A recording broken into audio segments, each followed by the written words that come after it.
নমস্কার বন্ধুরা, ওয়েলকাম সন্ধ্যানাথ ব্লগে অনেক অনেক স্বাগত। আশা করি তোমরা সকলেই ভালো আছো। অতিরিক্ত গরমে শাড়ি পরে আর ভিডিও বানাতে পারছি না, তাই নাইটি পরে ভিডিও করছি। তা আজকের ব্লগে দেখাবো যে এই যে ভাত বসিয়েছি, ভাত হয়ে গেছে, ভাতটা ফ্যান ঝরাতে দেবো। আর চিকেন করবো, চিকেনের সব কিছু সরঞ্জাম করছি, দেখাচ্ছি। এই যে চিকেন চিকেন করবো, ঢাকা দিয়ে রেখেছি, মশলা ফসলা সব কিছু করা হয়ে গেছে। এসে দেখাচ্ছি, ভাতটা ফ্যান ঝরিয়ে আসি আগে। কড়াটা বসিয়ে দিলাম, ততক্ষণে গরম হোক, ফ্যানটা ঝরিয়ে আসি। কড়াটা বসিয়েছি, তেল দিলাম। এবার আলুটা ভেজে নেব, তারপর চিকেনটা ম্যারিনেট করবো। চিকেনটা ঢেলে নিই।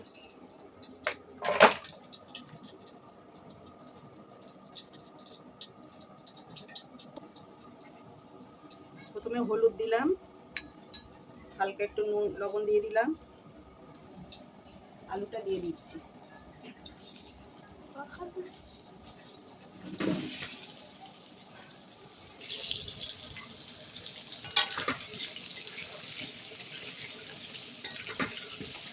আলুটা ভাজা হতে থাকুক, আমি ততক্ষণ মাংসটা মেখে নেব।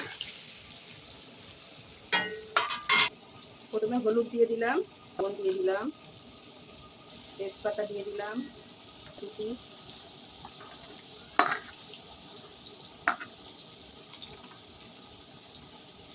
কিছুটা তেলের হয়ে গেছে, তুলে নিচ্ছি। হালকা ভেজেছি।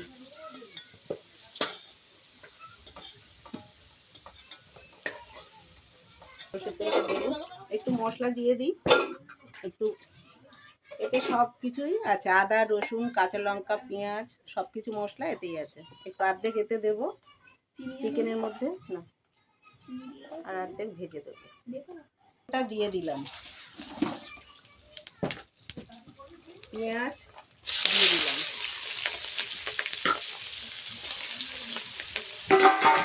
তার মধ্যে একটু হালকা অল্প একটু চিনি দিয়ে দেবো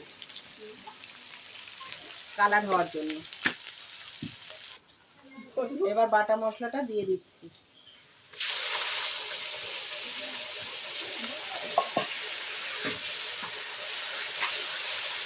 হলুদ দিয়ে দিচ্ছি,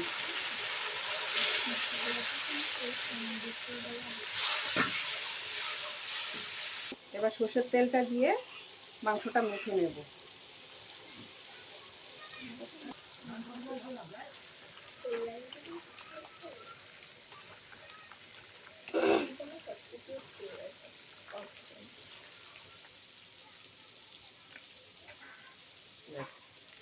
মরিচ দিচ্ছি,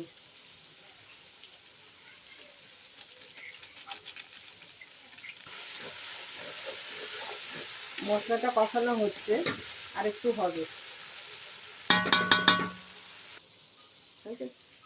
ধনের গুঁড়োটা দিয়ে দিলাম, ধনে না দিলে তো তরকারি টেস্ট হয় না। বাবা মেখে নিয়েছি ভালো করে, ম্যারিনেট হয়ে গেছে। এবার তেল মশলাটা কষানো হয়ে গেছে, দিয়ে দিচ্ছি মাংসটা, চিকেনটা। এবারে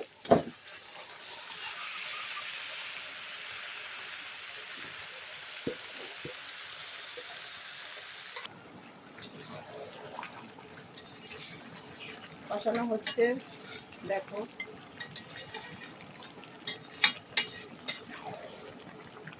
আলুটা দিয়ে দিলাম এক্ষুনি, তাহলে সিদ্ধ হবে না।